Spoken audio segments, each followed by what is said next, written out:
Jai Ma. So, the question is about the contribution of those like Mirabai, Narsi Mehta, many others to the spiritual evolution, or we can say to the earth itself. Especially because many of them did not leave a sampradaya or a cult behind them or a following behind them. So we have to look at it in a very large perspective. So if we go back to the origin of Sanatan Dharma, it's a very vast movement. It's an all-inclusive movement where every sphere of life is part of the evolving dharma. So that's how, if you look at it, and that's we have spoken about it. So I'm not going into it, but there is not a single area of life which is not suffused with the Sanatan Dharma and which is not connected in some way or the other to the development of the spiritual impulse in man. This is its beauty, which included war, business, doing work with the hands, of course, studying, meditating, everything, relationship, everything was included. Then we see that there comes a time when there is an eclipse. And during that phase of eclipse, we see Sanatan Dharma, the mighty ocean. If I have a term, I would say Akash Ganga, literally coming from the skies, gets reduced into small streams. Is the effect of Kali. So the effect of Kali is that it gets reduced into small streams through which it runs. Now, in that stream, as an aside, though it is not the direct subject, I would like to make a thing clear, because nowadays sometimes there is a very strict distinction between Sanatan Dharma and the Abrahamic faiths. It may be helpful to, from a certain practical point of view, I understand, because what we understand by Sanatan Dharma and what we understand by Abrahamic faith is again largely externalities, that how they behave, how they act, what their belief system is. But if you see from the deepest standpoint, then we can say that Sanatan Dharma being Samaveshi, it's an all-inclusive thing. So it includes even these streams. So sometimes it creates a lot of confusion. It includes any approach. Once you say that there is one truth and there are many paths to it, many beings who are trying for it, so it would include by its very nature Christianity and Islam. It's a paradox. But it will call them as Dvaitvadi. They believe in that there are the division, fundamental division between God and man. And through worship, through following his certain injunctions, you can get in post-mortem salvation. So there are things like that even in Sanatan Dharma. So it will come into Dvaitvadi Siddhant. But they would also be included, because the moment we make an unbridgeable gap, then it becomes a problem, because if Sanatana Dharma is all inclusive, including all approaches to God, it has included even approaches which are seemingly very dark. If you see the, Bhairav Puja, so you will see people even Vamachar, people even drink and offer drinks to God and all kinds of things. So it is included, it's a wide range. So right and wrong is not the issue. People have tried in different ways to move towards God. From the Sanatana Dharma perspective, it would be very, very limited. Also, the moment you reduce a path or a path into a religion, it becomes dated, because you have put a date of origin. So if you have put a date of origin, so this famous thing, whatever is born will die. So it will die. So that also we see Islam and Christianity going through their death phase. But we cannot say that this is one kind of faith, this another, because that will be a contradiction in itself. This is one part. The second part is, now we come to, and when these faiths have become prominent, these very limited dualistic things, they became prominent during the age of Kali. If you look at it, when India is eclipsed, when the original mighty yoga is running into small streams, that is the time we see that suddenly these faiths have sprung up. Now the time is changing, so they are declining, and newer paths will come, which are very wide. for which we don't yet have a name. So it's important to understand that spiritual seeking and finding equally doesn't stop with a group of philosophies, or nobody can say I have found God in totality. It's a paradox because He is infinite. You cannot say you possess everything that one could ever know in time. So this is first thing we have to understand. So in that age of Kali, we see certain streams which came out, and they tried to even integrate. For instance, there are streams which tried to integrate Islam into the Hindu thought. If you look at Khalsa Panth, in its beginning, it tried to integrate by shedding off the externalities and bringing out the internal truths. Then if you see some certain later movements, you'll see it tried to integrate Christianity. That comes a time when Christianity has had an influence here. People find it difficult to understand why in Sri Ramakrishna they also celebrate 25th December. It's because this impulse to integrate different fields into Sanatan Dharma, main fold, has been there. So that's part of and very much understandable. So during these dark ages, somebody had to carry the baton of spiritual seeking and finding. So while in the Western world we see a very kind of faith came up, which more than faith, it's a belief system. And the yoga was lost very soon, almost the moment it was born.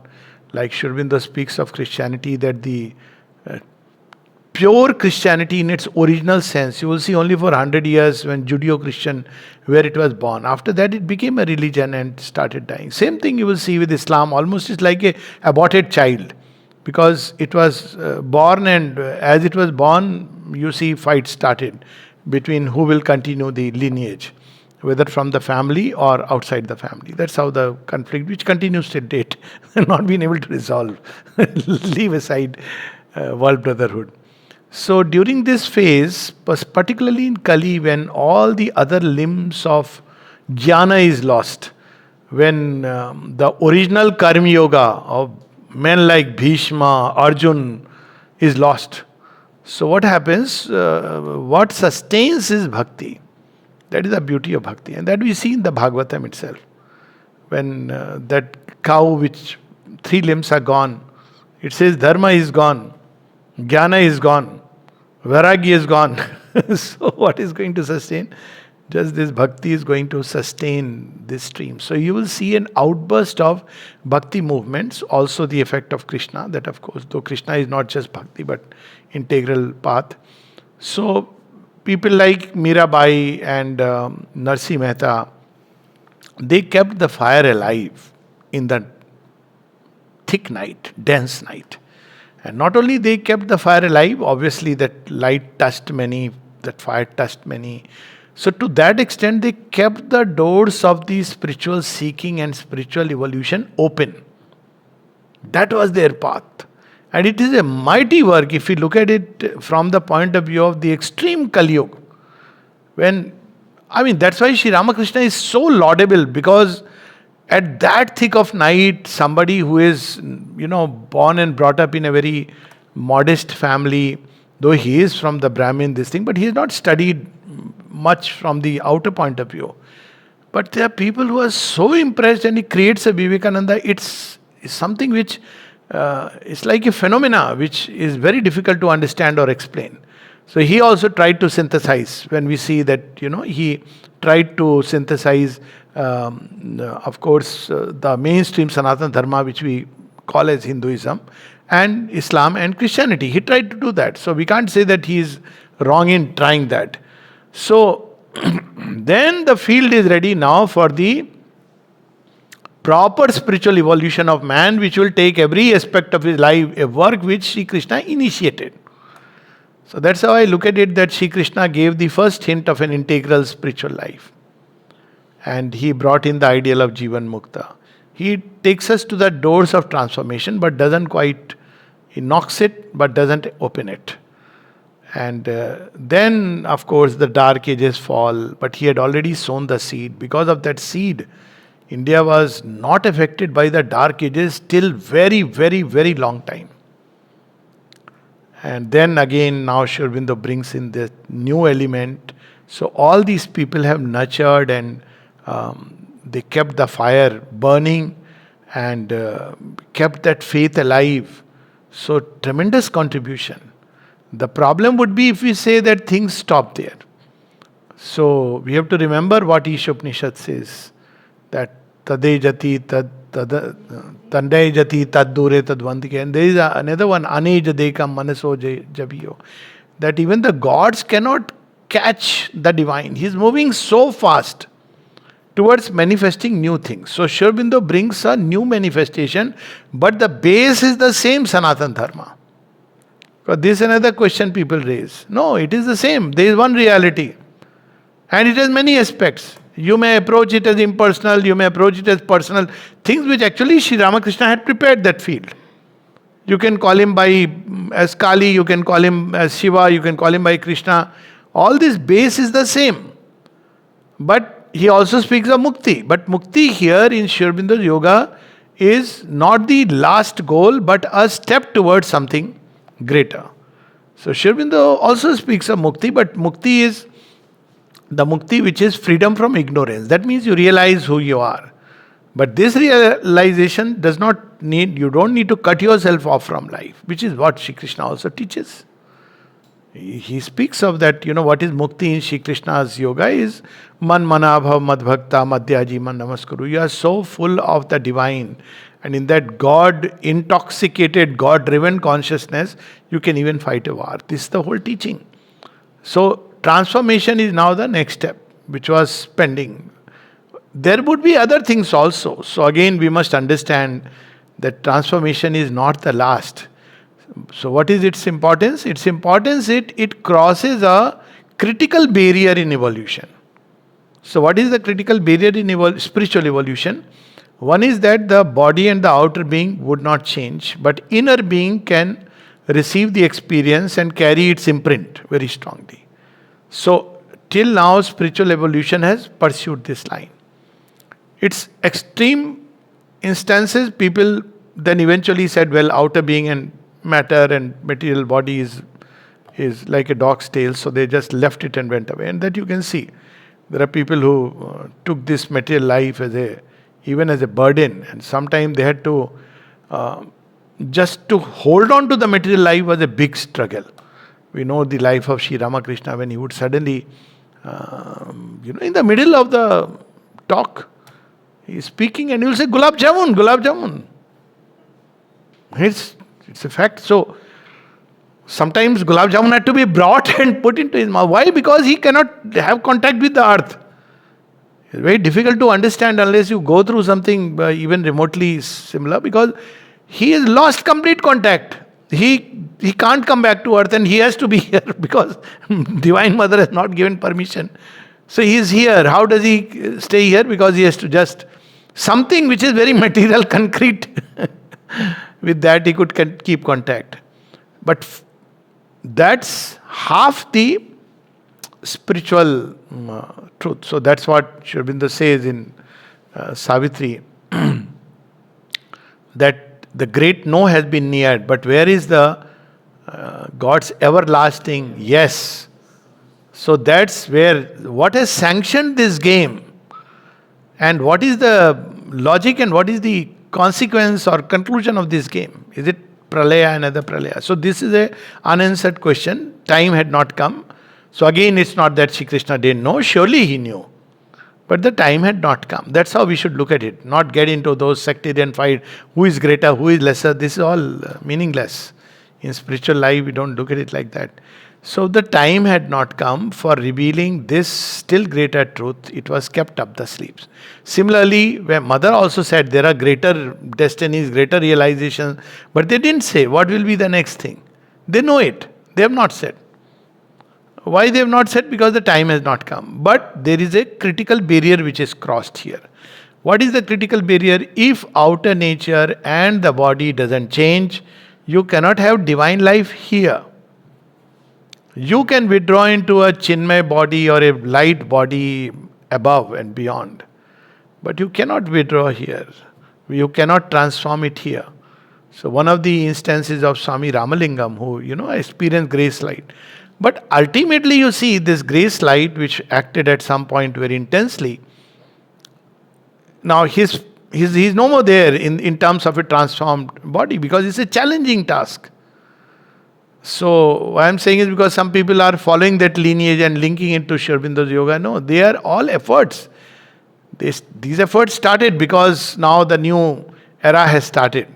So this kind of force was working in the consciousness of people. That's why we see that in the last 100 years, in a way, thanks to the British, there was revival of the Gita, because they were facing a formidable enemy against whom Mokshvadi Dhara was unable to really take the challenge. So it's only when the Bhagavad Gita, most of the revolutionaries, if you look at it, Ram Prasad Bismil, of course, Tilak, Bipin Pal, Sri Aurobindo, and many others had turned to the Gita, because Gita had opened that wide door where action is compatible with spiritual life. Though it is not transformed action, it is compatible with spiritual life. Even after nirvana, action, worldly action of every kind is compatible with spiritual life. The only thing required is that you have to completely, your individual will has to be completely surrendered to the divine will. But the outer life, the three gunas which are still working, and the physical body remains unchanged. So this was an unfinished agenda. So in this yoga, Sri Aurobindo has taken up that unfinished part, because unless you complete it, life will remain undivine here. It will be inwardly divine, but outwardly. So we will have the same story of Rahu swallowing Surya. This is the whole logic of Rahu Kalam. Because even the sun, effulgent sun, is swallowed by Rahu. That's how the story goes. Which Hanuman, shoots him away, changes direction. But this is the story going on. So if spiritual life has to be never eclipsed, ever, and full, and it grows into its full effulgence, then the supramental yoga, and that's why we see that Sri Aurobindo spoke about the supermind. The second thing which was not bridged was the realms beyond the highest realms and the realms of ignorance. So they will always remain in an earthly spiritual being, remnants of ignorance. We can see in the spiritual life, in the physical body, for example, remnants of ignorance will be there. In outer nature, remnants of ignorance. They don't mind it. They take it as part of the price they have to pay for whatever they're giving. But Sri Aurobindo is a perfect perfectionist. He doesn't want that. So once this happens, now in this itself there will be 2-3 crucial steps. First few steps will be recovering all that has gone by. Psychic transformation. To an extent, psychic change has been done. Ascent to higher levels of consciousness. To an extent, it has been done. But as a result of it, the descent and change of your nature has not been really attempted.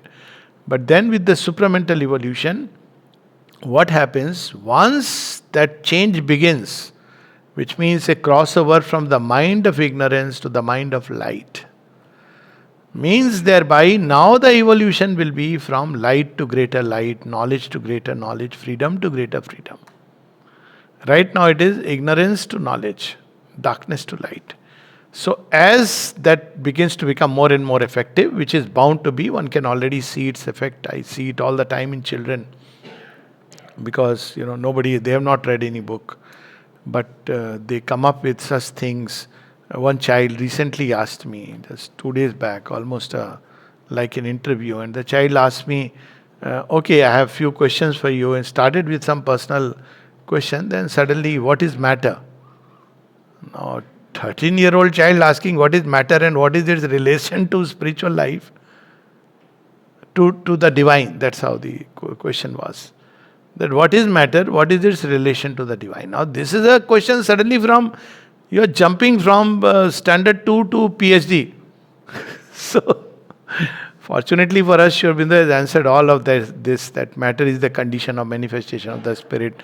What is original matter? What is matter as it is manifested? And the child is understanding. So, now the evolution of those whose mind at least has become touched by this higher light and undergone a certain preliminary transformation. Change into a mind of light. Now the evolutionary process will be a very conscious process. So this conscious evolution, which eventually will lead to change of outer nature and physical body, is the next step. So this what is going on. What will come after that? Some people ask. Well, wait and see. But definitely, because we would have crossed over this critical thing, after that, the word evolution itself may not be much useful. Because then it will be like you are aware of what is there to be manifested and you manifest it. Right now it takes the form of evolution, meaning thereby something is hidden, involuted, and it is emerging. So we use the word evolution. And all evolution in this sense is transformation. But in human beings we can say evolution takes place at two levels. First is inner evolution, which we see happening from Parashurama to right now. Inner evolution, there is an inner change. It does not necessarily change the outer being. And Vedanta speaks of the inner evolution. And it says after many lives you are ready to seek the divine and you can find the divine. So it's all about inner evolution. And rebirth is all about inner evolution. This is unique to man. In animals there is nothing, as far as we know, there is nothing like an inner evolution. Because they are living in conscious only of the material body. That's why they are called as they are living in a realm of death, asanna mrityu. So they are, but the evolutionary power is working inside them. But they don't have an inner being. I mean, some higher animals contact with human beings may begin to develop, but not enough to really have an inner life as such. But human beings, because of thought, feelings, will have an inner life. So first is the inner evolution. So again, there are, as an aside, I must say, people who are trying to work directly on the body and believing that this is going to transform, they should be very careful. Both Sri Aurobindo and the mother has said there is nothing like that. You may feel good. Some meditation, some kriyas, some, imagery. That is not, it's not transformation. You feel good.